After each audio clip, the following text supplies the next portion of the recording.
The room went silent before I even realized why. My brother was still smiling, still leaning back in his chair like he owned the table like he always did. The smell of roasted ham and brown sugar glaze hung in the air, warm and comforting, but something inside me tightened. My grandmother had just asked the question softly, almost casually, yet it landed like a dropped glass. "Is that why you signed his promotion papers?" No one moved. My mother's fork stopped halfway to her mouth. My father blinked, confused. My brother let out a short laugh, waiting for someone else to laugh with him. No one did. I took a sip of water, steady, controlled, just like I'd been trained. Across the table, my brother's smile slowly began to fade.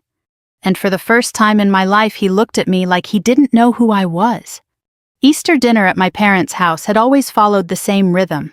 My mother cooked too much food, my father carved the ham with ceremonial seriousness, and my brother Daniel dominated the conversation like it was his personal stage.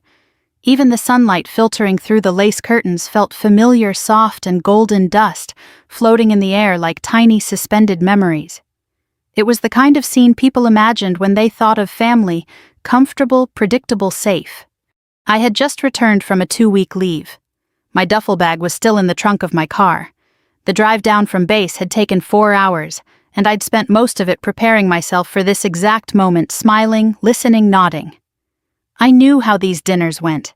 Daniel would talk. Everyone else would orbit him. I would be the quiet one, the one who listened more than she spoke. He was already mid-story when I sat down, and the VP practically pulled me aside, Daniel was saying, cutting into his ham with confident precision. He told me, "Your leadership material. Not everyone has that." My mother beamed. "You've always had a head for management." Daniel shrugged modestly, though his eyes shone. "It's just experience, real-world experience. You can't learn that sitting behind a desk or, you know." He gestured vaguely. His eyes flicked toward me. It wasn't hostile, not openly. Daniel never attacked directly. He preferred gentle dismissals, the kind that sounded harmless until you felt the weight underneath them. I kept my posture relaxed. Years in uniform had trained me to stay still even when tension built around me. My grandmother sat beside me, her thin hands folded, her silver bracelet catching the light. She hadn't said much yet, just watched everyone with quiet attention. Daniel leaned back in his chair. "I mean, not everyone can build a real career in the military."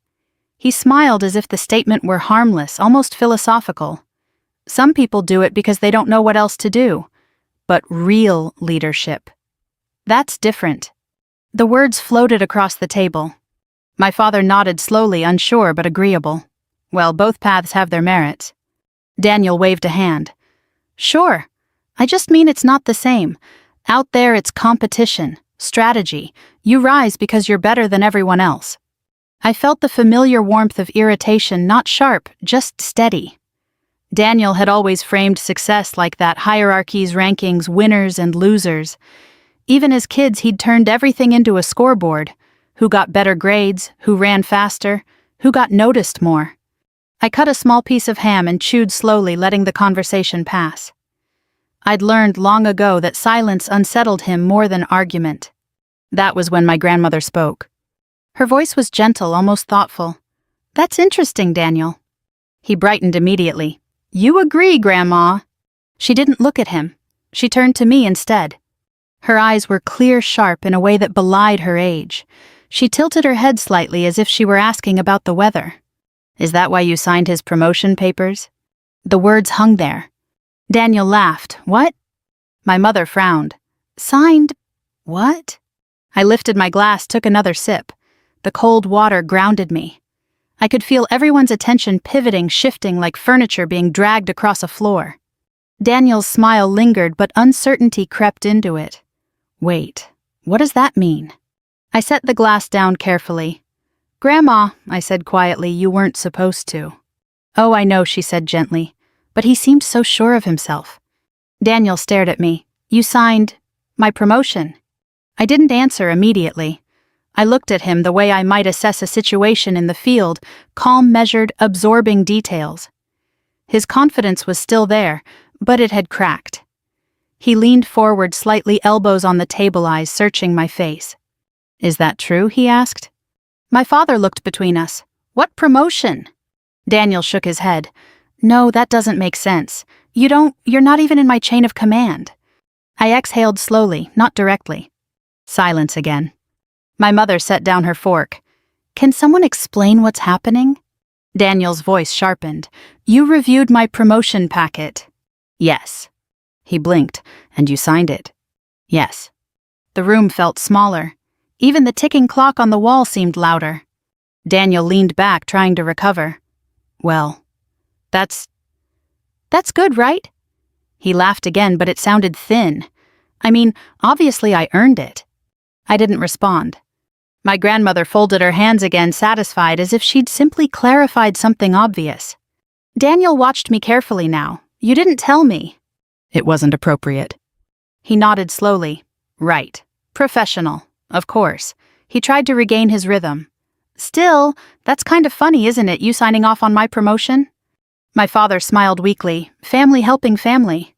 I looked at him. That's not how it works. Daniel's eyes narrowed slightly. For the first time, suspicion replaced confidence. So why didn't you mention it? Because it wasn't about me. He leaned forward again. Then what was it about? I held his gaze. Procedure. The word settled heavily between us. Daniel swallowed. The smile didn't return. Outside, a breeze moved the curtains. Somewhere in the kitchen, the oven clicked as it cooled. The ordinary sounds of the house continued, but the mood had shifted permanently. Daniel sat back, slowly studying me. For the first time in years, he wasn't talking. He wasn't filling the silence. He was thinking. And I realized something quietly, almost gently. This dinner wasn't going to follow its usual rhythm. Not anymore.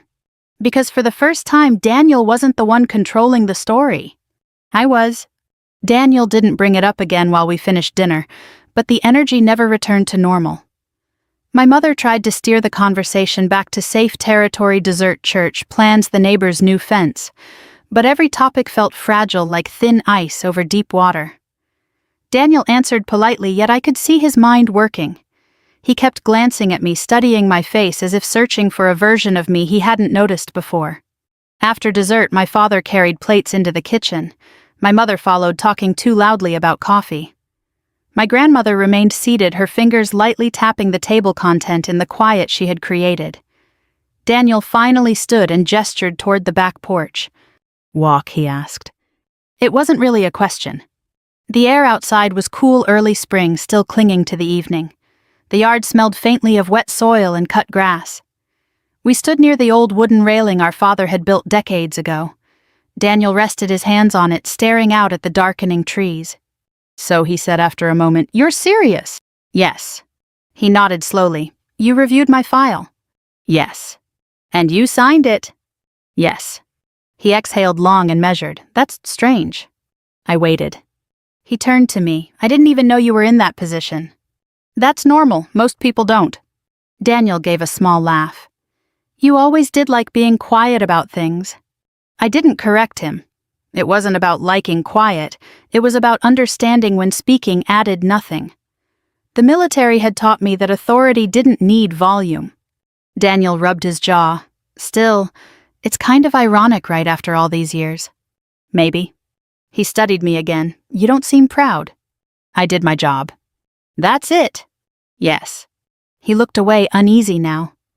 You know, when I joined, I didn't think we'd end up crossing paths like that. I didn't either. He shifted his weight.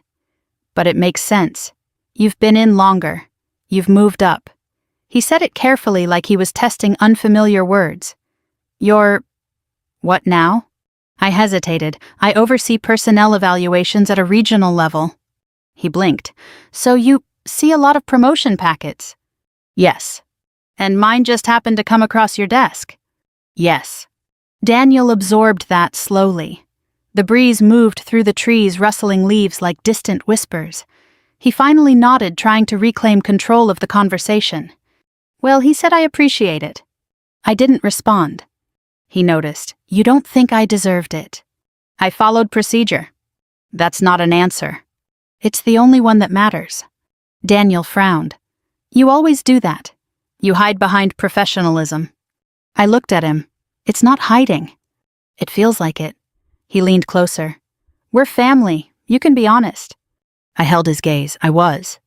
He didn't like that. I could see it in the way his shoulders stiffened. Daniel had always preferred clarity when it favored him, but ambiguity unsettled him. He needed to know where he stood in the hierarchy, needed reassurance that he was still above me in some invisible ranking. You know, he said softer now, when we were kids, you never talked back, not like this. I smiled faintly. I learned. He shook his head. You were always the quiet one, the one who just went along with things. That's how you saw it. He looked surprised. What does that mean? I leaned against the railing. It means quiet doesn't always mean agreement. Daniel fell silent again. The porch light flicked on automatically, casting a warm glow around us. Insects began to gather near the bulb, their wings tapping softly against the glass. The sound reminded me of nights on base paperwork spread across my desk, the hum of fluorescent lights overhead. Daniel cleared his throat. When I joined, I didn't think you took it seriously. I did. You never said. I didn't need to. He nodded reluctantly. I guess I always thought, you just stayed because it was safe. I almost laughed. Safe was not a word anyone who'd deployed would use. But I understood what he meant. Daniel's world measured risk differently. Career ladders, office politics, quarterly performance. The military isn't safe, I said quietly. He glanced at me. I know that now. There was something genuine in his voice, something uncertain. For a moment, he wasn't the confident older brother. He was just someone trying to understand unfamiliar ground. You've changed, he said. Yes. When did that happen? A long time ago. Daniel nodded slowly. I guess I just never noticed. That happens. He leaned back against the railing. So, what now? What do you mean? I mean, after this, after you signed it. He hesitated. Is there anything I should know? I watched him carefully. The question sounded casual, but underneath it was tension. He wanted reassurance. He wanted me to say everything was fine, that his path upward was clear. I chose my words carefully. You'll step into your new role. You'll be evaluated like everyone else. He forced a smile, of course. That's all. He nodded, though uncertainty lingered in his eyes. You're being very careful. Yes. Daniel pushed off the railing. Well, I guess I should get used to that. Having my little sister sign my promotion. He tried to laugh again, but it didn't quite land. We stood there another moment, the distance between us quiet but significant. The night air felt heavier now, like something had shifted permanently. Finally, Daniel spoke again, softer. I always thought I understood you. I met his eyes. You understood the version of me that stayed home. He absorbed that. Inside the house, my mother called us for coffee. Daniel glanced toward the door, then back at me. I'm glad it was you, he said. I didn't ask why. He didn't explain. We walked back inside together, but the space between us felt different, less familiar, more uncertain.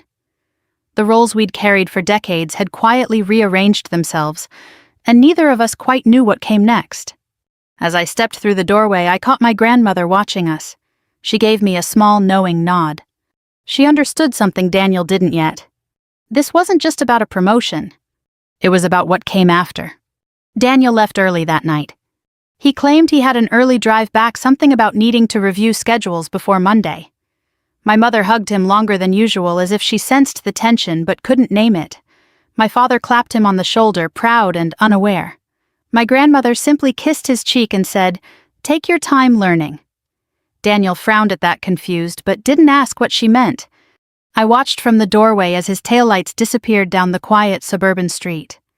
The night felt still, the kind of stillness that comes after a storm you didn't realize had passed.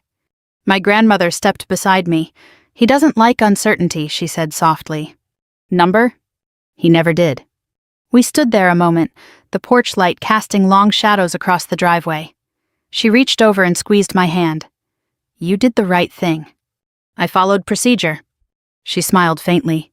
Yes, and sometimes that's the same thing. 3 days later, I was back at base. Morning light filtered through the blinds of my office, cutting the room into quiet stripes.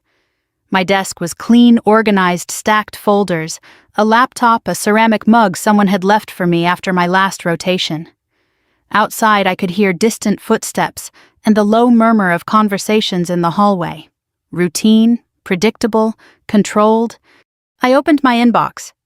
There were already 42 unread messages. Most were routine evaluation deadlines, personnel updates, a reminder about upcoming board reviews. Then one subject line caught my eye. Promotion confirmation, Lieutenant Daniel Carter. I stared at it for a moment before opening it. The message was brief. His promotion had been approved effective immediately. Assignment transfer pending. Leadership responsibilities expanding. Standard language. Nothing unusual. Except I knew the file behind those sentences. I knew every page, every note, every evaluation. I leaned back in my chair, exhaling slowly. There had been strong recommendations. That much was true. Daniel presented well-communicated confidently and excelled in structured environments. But there had also been inconsistencies, comments about delegation issues, complaints from subordinates about unclear expectations, one note about command presence, overshadowing collaborative leadership. Nothing disqualifying, but enough to notice. I'd noticed. I had reviewed every line. And I had signed. A knock came at my door. "Come in." Captain Morales stepped inside holding a tablet. "Morning, ma'am." "Morning." She glanced at my screen, then back at me. "You saw the confirmation?" "Yes." She nodded. "He'll assume command of the logistics unit next week." I folded my hands, understood. Morales hesitated. She was sharp, observant in a quiet way. "You want me to assign a senior advisor?" "Yes." She raised an eyebrow. "Already?" "Yes." She didn't question further. "I'll arrange it." After she left, I turned back to the screen. Daniel Carter, my brother, newly promoted, new responsibilities, new expectations. I closed the email.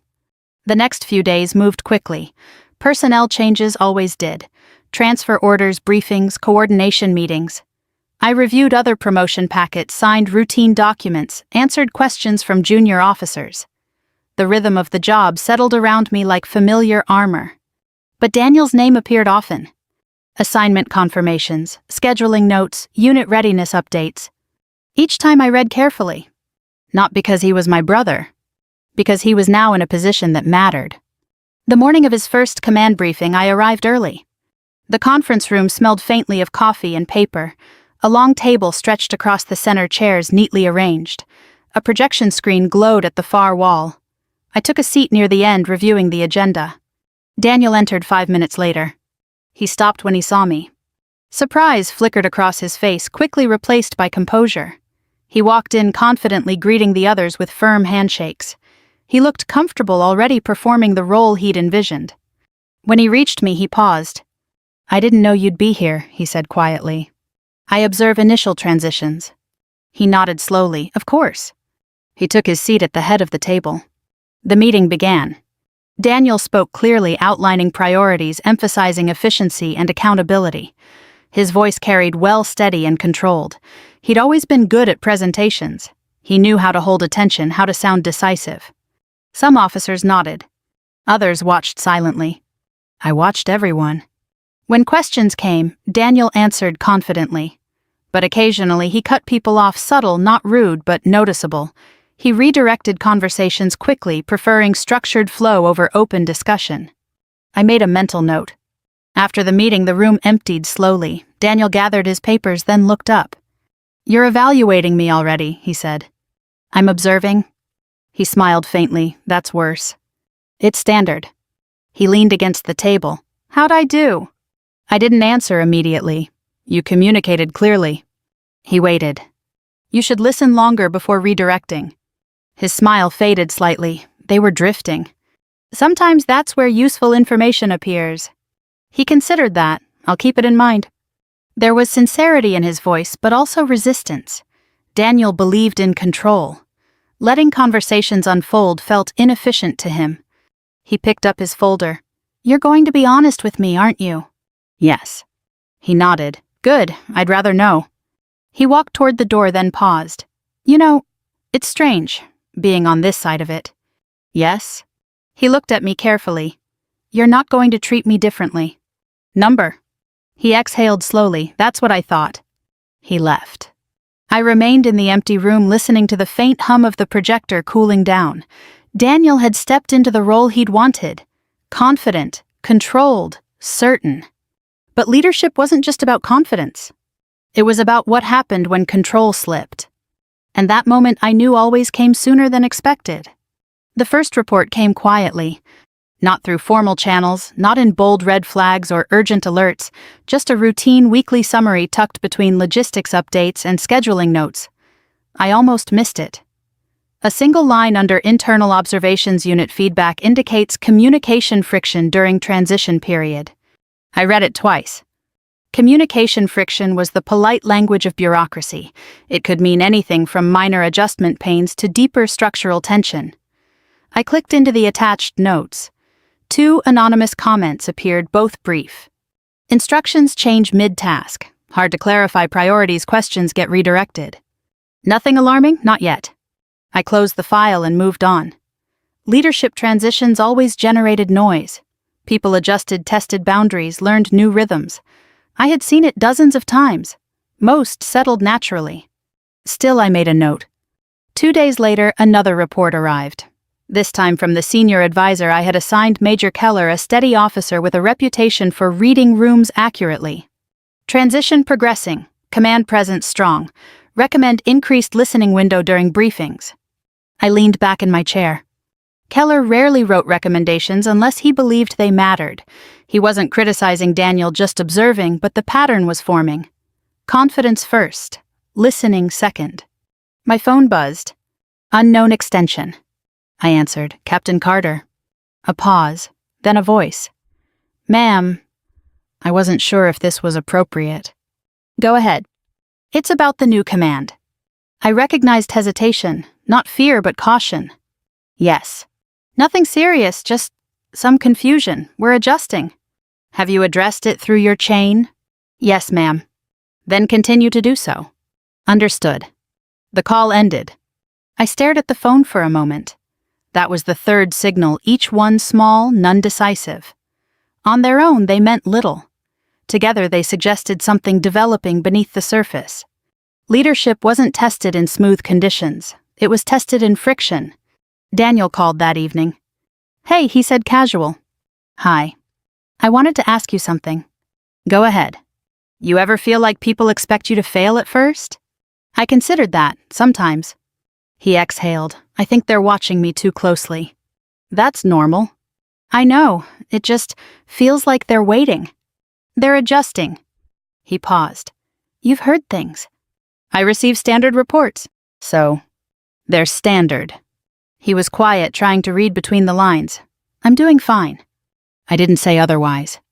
I just need time. You have it. Another pause. You're being careful again. Yes. He sighed. You always were. We ended the call politely, but I sensed his unease. Daniel wasn't used to uncertainty. He preferred clear victories, measurable progress. Leadership didn't always offer that. The second week brought the first real test.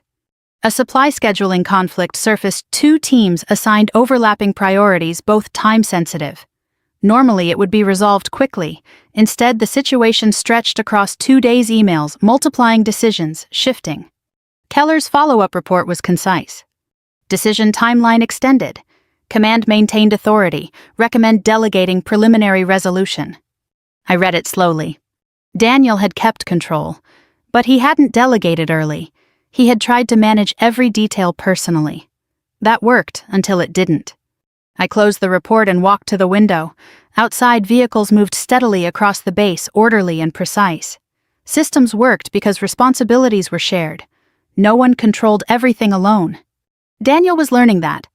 3 days later, I attended another observation meeting. Daniel entered confidently again, but something had changed. His movements were sharper, less relaxed. He spoke efficiently but faster. He corrected a lieutenant mid-sentence, then softened the tone. Small things, barely noticeable. But I noticed. Midway through the briefing, one officer raised a question about resource allocation. Daniel answered immediately, redirecting the discussion. The officer nodded, but his expression suggested he had more to say. Daniel moved on. I watched. After the meeting, Keller approached me quietly. He's capable. Yes. He's adjusting to trust. Yes. Keller nodded. That takes time. It does. He hesitated. You know him? Yes. That makes this harder. No, I said softly, it makes it clearer. Keller studied me, then nodded once. That afternoon, another message arrived. Formal feedback request submitted logistics unit. I opened it. The request wasn't a complaint.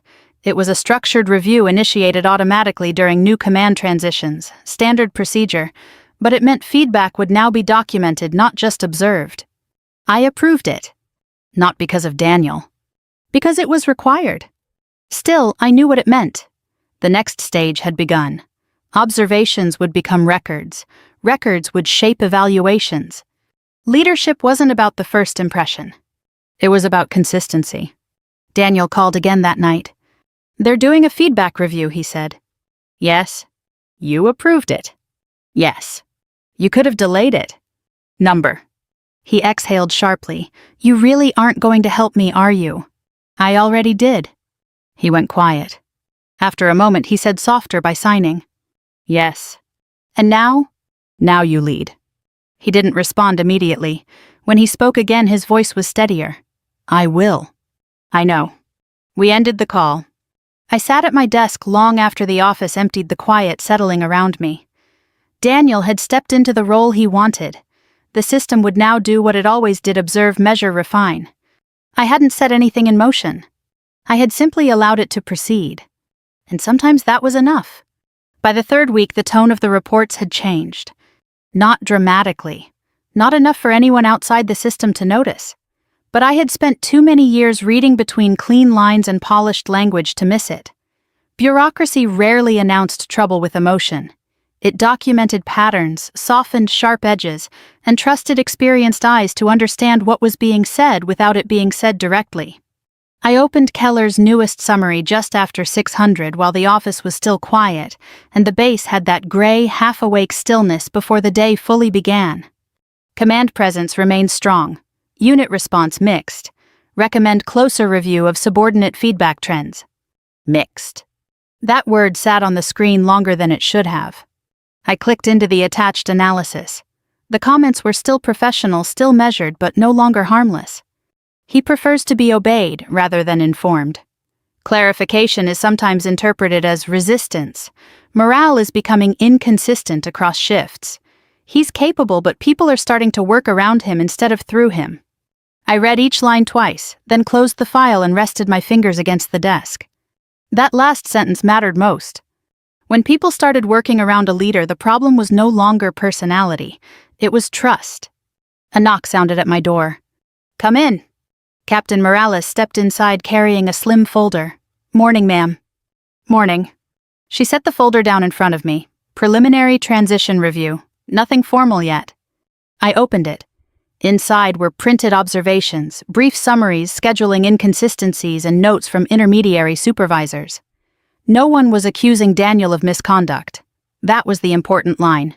No ethics violation, no fraud, no abuse of authority in the official sense. But leadership erosion rarely began with scandal. It began with accumulation. One tense briefing, one ignored recommendation, one unnecessary correction in front of a junior officer, one habit of treating every question like a challenge. Morales stood quietly while I read. She knew better than to fill silence. Finally, I looked up. Who else has seen this? Keller. Me. Personnel Review Office. She paused. And now you. Has Daniel been notified? Not yet. This is still developmental. I nodded. Developmental, another soft word. Another polite frame for a hard reality. Leave it with me, I said. She gave a short nod and left. I remained still for a long moment, staring at the folder without touching it. There was a memory I didn't want and couldn't avoid. Daniel at 17, leaning back in our parents' kitchen chair, smirking while our mother praised his debate trophy. I had been in my work uniform from my after-school job, standing near the sink, tired and invisible. He had looked at me and said with that easy confidence he wore like skin, "Some people are meant to lead. Some people are just good at following directions." My mother had laughed softly, not because it was kind, but because Daniel always knew how to make arrogance sound clever. I hadn't answered then. I was answering now. Not with words, with process, with distance, with the quiet, relentless fairness of a system he had never respected until it began measuring him. My office phone rang. Internal line. Captain Carter. Ma'am, Keller said. Do you have a minute? Yes. He stepped in a few moments later, closed the door behind him, and took the chair across from me without being invited. That alone told me the conversation mattered. He's not failing, Keller said. Number. But he's forcing control where he should be building confidence. I know. Keller folded his hands. He wants to look strong. Most new leaders do. Yes, he said, but most learn quickly that strength isn't the same as pressure. I said nothing. Keller studied me. You've been careful. I have. He's your brother. Yes. That complicates perception. Not the facts. A faint smile touched his mouth. No, not the facts. He leaned back. There's going to be a formal review if this trend continues. I know. You're still comfortable remaining attached to the process. That was the real question. Not whether I was capable, whether I would bend. Yes, I said. Keller nodded once. That's what I hoped you'd say. After he left, I opened Daniel's full file again. Not the promotion packet. The current file, the living one. The one that had started collecting real evidence of who he was when the title became real and the pressure stopped being hypothetical. Every leader reveals themselves eventually. Not in speeches, not in interviews, in repetitions, in habits, in how people breathe when they walk into the room. Daniel still looked successful from the outside. If my mother had seen the file, she would have found reassuring words, initiative, confidence, decisive presence. My father would have stopped there. But I kept reading. A recurring note appeared across multiple summaries, corrects and public advises. In haste receives disagreement as challenge. That wasn't corruption. It was worse in a way. It was immaturity wearing authority. At 16:30, Daniel texted me. You around? I looked at the message for a while before replying. For 10 minutes. He appeared outside my office 14 minutes later, knocked once, and stepped in wearing the controlled expression of someone trying not to seem rattled. You're busy, he said. Yes. He closed the door behind him. I'll be quick. I gestured to the chair, but he didn't sit. He stayed standing, hands at his side, shoulders too tight. They're watching everything I do. Yes. A humorless laugh escaped him. You always answer like that. When it's accurate. He looked away briefly, then back at me. I know there's feedback building. I said nothing. He stepped closer. You've seen it. Yes. His jaw tightened, and it exists. That's not helpful. It isn't supposed to be comforting. He stared at me, frustration rising behind his eyes. You know what this feels like? Yes. No, you don't. I almost smiled at that. Try me. He exhaled through his nose. It feels like no matter what I do, people are determined to interpret it the worst way possible. If I'm direct, I'm cold. If I move quickly, I'm dismissive. If I take charge, I'm controlling. I let the silence sit for a moment. Then I said, if multiple people describe the same pattern, it stops being interpretation. His face changed. Not anger exactly, something sharper, a hit to pride. You think they're right. I think patterns matter. He turned away, paced once, then faced me again.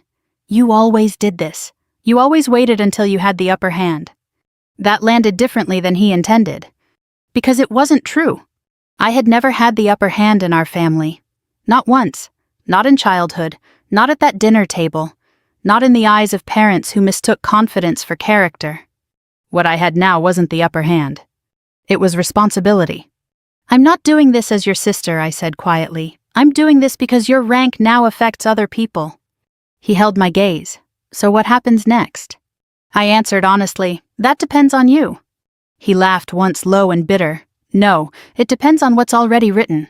Yes, I said, and on what you write next. For a moment I thought he might actually hear me. Then the wall came back down. He straightened, gave a stiff nod and moved toward the door. One hand landed on the frame, but he didn't leave immediately. Without turning around, he said, You know what the worst part is? I waited. I really did think you'd understand me better than anyone else. Then he walked out. I stayed where I was, listening to the silence he left behind. He still didn't understand, not really. He thought this was about loyalty. about family, about whether I would protect him because blood had once sat us at the same table. But the truth was simpler than that. I had already given him the only unfair advantage I ever could. I had treated him exactly like everyone else, and for the first time in his life that was beginning to feel like punishment. The formal review began on a Monday morning. It didn't look dramatic from the outside. No summons, no raised voices, no sense of crisis. Just calendar invites, documentation requests, and a quiet shift in how Daniel's unit appeared on internal dashboards. The system had moved from observation to evaluation. It was procedural neutral and once initiated difficult to slow. I sat in the review conference room 15 minutes early. The space was familiar long table, muted lighting, a digital screen waiting to display summaries stripped of emotion. Keller entered first, carrying a thin binder. Morales followed with her tablet. 2 senior officers from Command Oversight took their seats across from us. Daniel arrived last.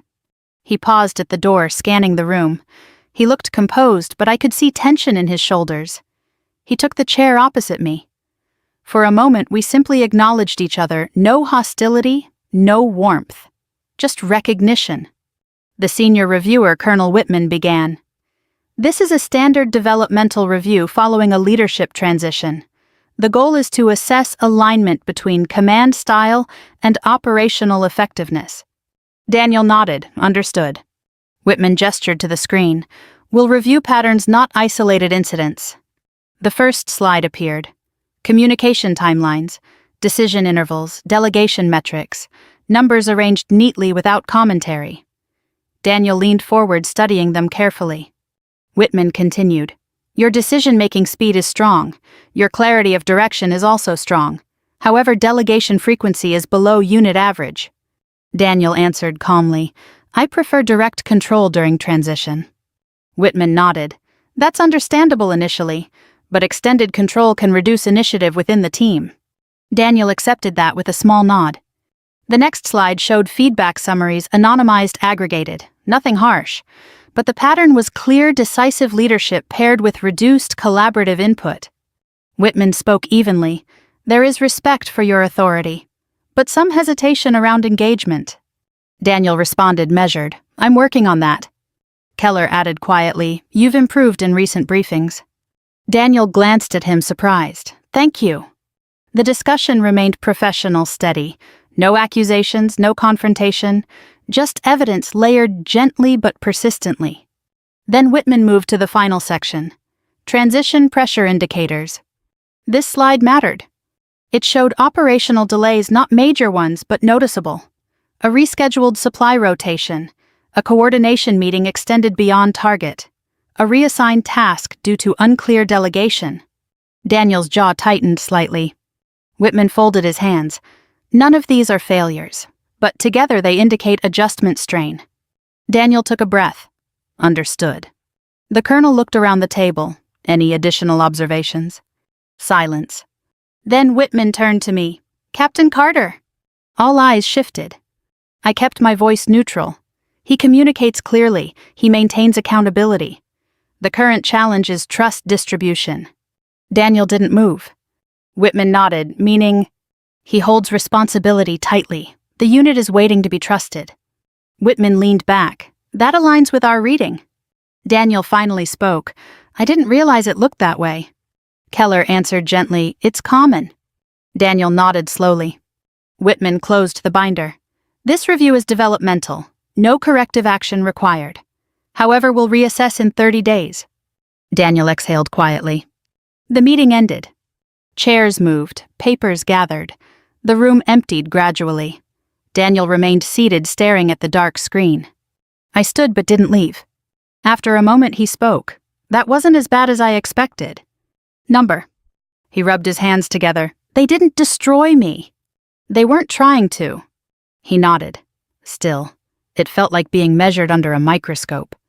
Yes. He looked at me. You were fair. I was accurate. He gave a faint smile. I guess that's the same thing. We walked out together. The hallway felt brighter after the muted room. People passed normally, unaware of the quiet milestone that had just occurred. Daniel stopped near the exit. 30 days. Yes. I can fix this. Yes.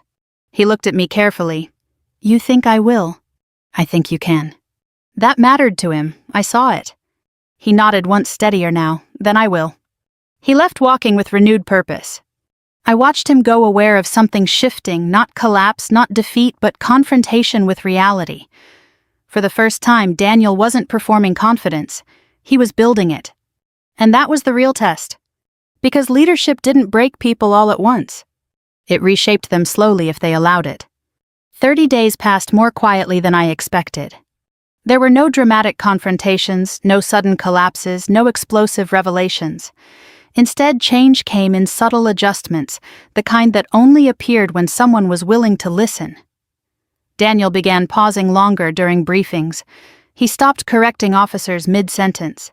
He asked for recommendations and, more importantly, let silence exist long enough for people to answer honestly. The first positive note came from Keller.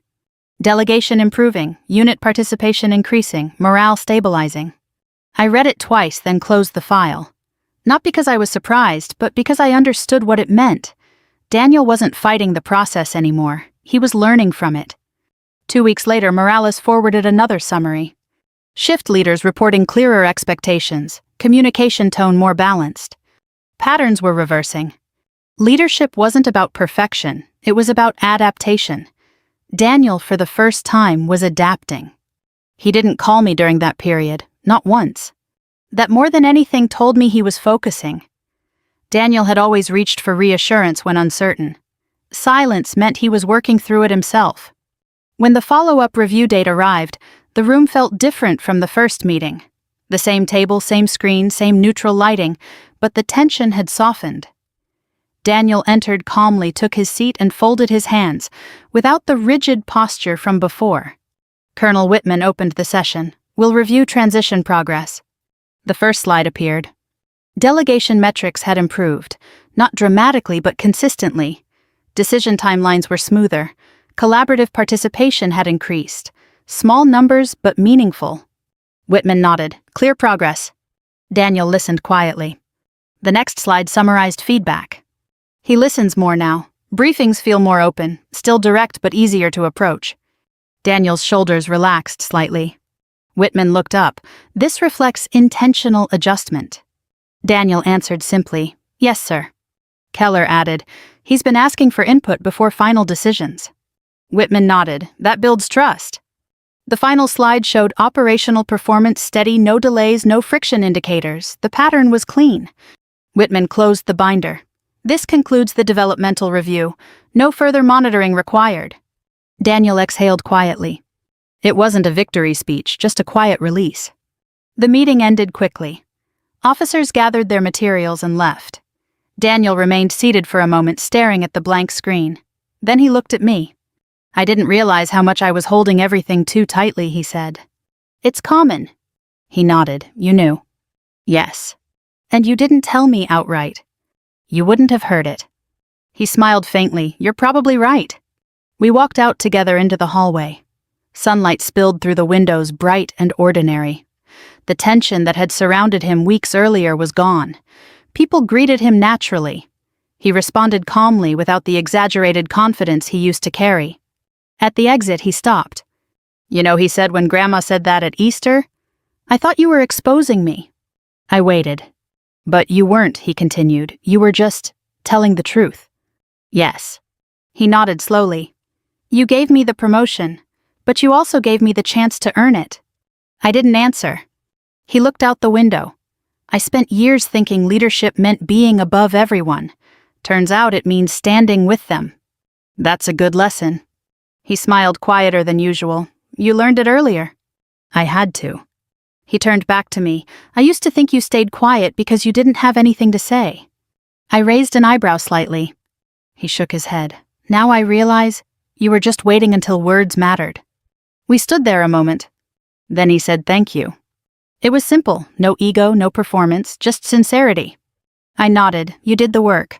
He took a breath, then added, Dinner next Sunday, Mom's planning leftovers. Maybe. He smiled. I'll try not to brag this time. That would be new. He laughed softly and walked away. That Sunday I returned to my parents' house.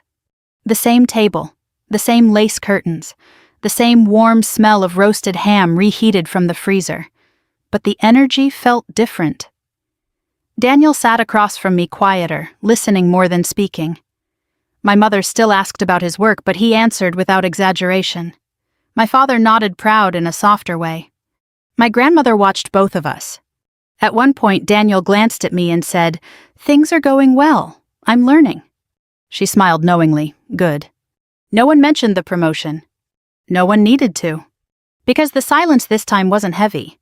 It was earned. I looked around the table feeling something settle inside me.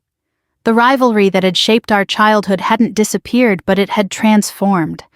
Daniel no longer needed to be above me, and I no longer needed to prove anything. Sometimes revenge wasn't about taking something away.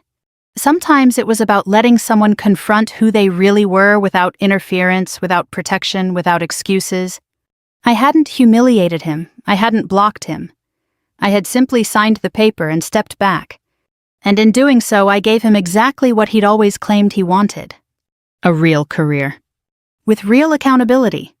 If you've ever watched someone change, not because they were forced, but because they finally understood themselves, then you know how quiet that kind of ending can be.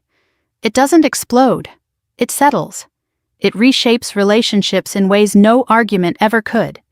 If this story reminded you of someone in your own life, someone who had to learn the hard way, share your thoughts in the comments and tell me where you're watching from. Stories like this happen more often than we think. And if you enjoy calm, real, emotionally grounded journeys like this one, consider subscribing so you don't miss the next story. We have many more to share, and I'd love for you to continue this journey with us.